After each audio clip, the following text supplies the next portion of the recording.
اعوذ باللہ من الشیطان الرجیم بسم اللہ الرحمن الرحیم۔ السلام علیکم ناظرین اکرامی، امید کرتے ہیں آپ سب لوگ خیر و عافیت سے ہوں گے۔ ناظرین اکرامی، آج امام علی علیہ السلام کی زندگی کے بارے میں جو ویڈیو ہم نے پہلے بنائی تھی اس کا دوسرا حصہ آپ کے سامنے پیش کر رہے ہیں۔ ناظرین اکرامی، آج ہم اس ویڈیو میں جنگ خیبر سے لے کر امام علی علیہ السلام کی خلافت اور اس کی مخالفت کرنے والے کون تھے اور اس کے علاوہ مباہلہ اور غدیر خم کے بارے میں آپ کو تفصیلی جائزہ دیں گے۔ ناظرین اکرامی، ویڈیو میں آگے بڑھنے سے پہلے آپ سے گزارش کرتے ہیں کہ ابھی تک آپ نے ہمارے چینل کو اگر سبسکرائب نہیں کیا تو برائے مہربانی ہمارے چینل کو سبسکرائب کر لیں اور بیل آئیکن کے بٹن کو دبا دیں تاکہ اس طرح کی معلوماتی اور تحقیقی ویڈیو کا نوٹیفیکیشن آپ کو بر وقت ملتا رہے۔ جنگ خیبر امام علی علیہ السلام کی زندگی کا ایک اہم واقعہ تھا۔ جنگ خیبر کی تفصیل اور احوال یہ ہے۔ جنگ خیبر امام علی علیہ السلام کی بہادری کا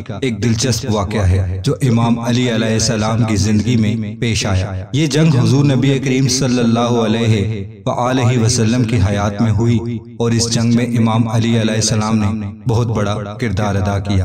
ناظرین اکرامی، آپ کو سب سے پہلے یہ بتاتا چلوں کہ خیبر ایک یہودی قبیلہ تھا جو قلعہ خیبر میں رہا کرتا تھا جو مدینے کے قریب تھا۔ اس نے حضور نبی کریم صلی اللہ علیہ وآلہ وسلم سے ایک معاہدہ کیا تھا لیکن اس معاہدے کو توڑ دیا اور حضور نبی کریم صلی اللہ علیہ وآلہ وسلم کی خلافت کو چیلنج کیا تھا۔ حضور اکرم صلی اللہ علیہ وآلہ وسلم نے جب امام علی علیہ السلام کو خیبر کی طرف روانہ ہونے کے لیے کہا تو آپ علیہ السلام کچھ بیمار تھے۔ آپ کی آنکھوں میں کافی درد تھا۔ آپ نبی کریم صلی اللہ علیہ وآلہ وسلم نے آپ علیہ السلام کو اپنے پاس بلایا اور اپنا لعاب دہن آپ کی آنکھوں میں لگایا جس سے آپ کو اللہ کی طرف سے شفا ہو گئی۔ آپ صلی اللہ علیہ وآلہ وسلم نے امام علی علیہ السلام کو ایک لشکر کے ساتھ خیبر کی خلافت کو شکست دینے کے لیے روانہ کیا۔ امام علی علیہ السلام اپنی فوج کے ساتھ خیبر کے قریب پہنچے تھے اور انہوں نے یہودی قبیلے کو شکست دینے کا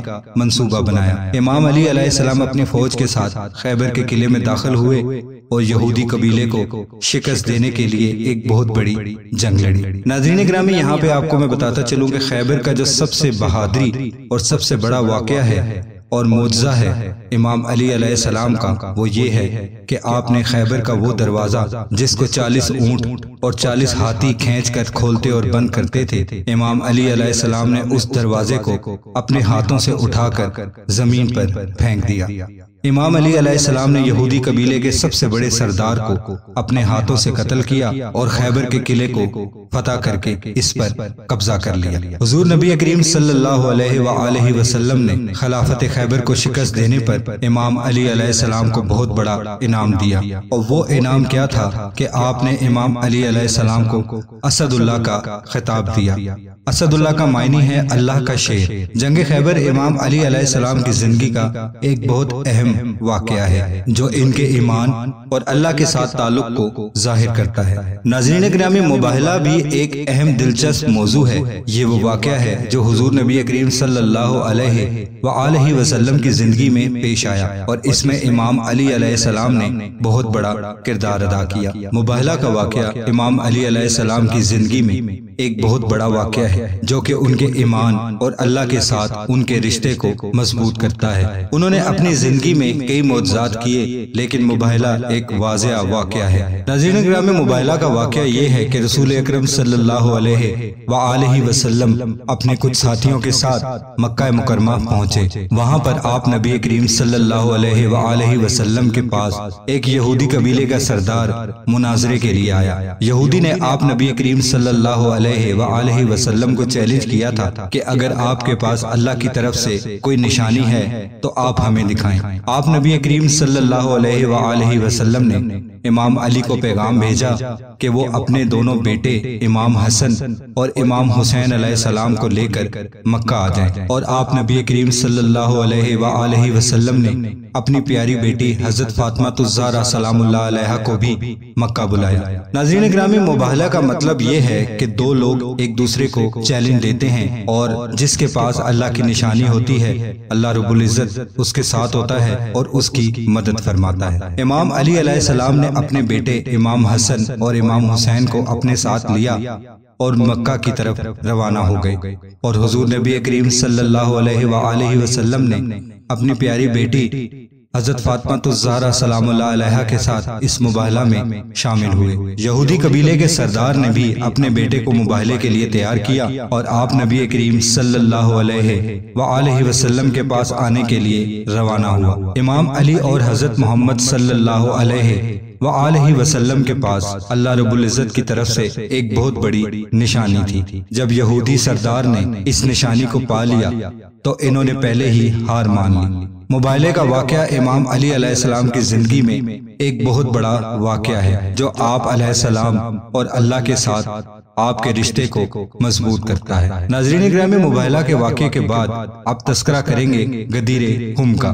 غدیر خم کا واقعہ آپ علیہ السلام کی زندگی میں بہت اہمیت کا حامل ہے۔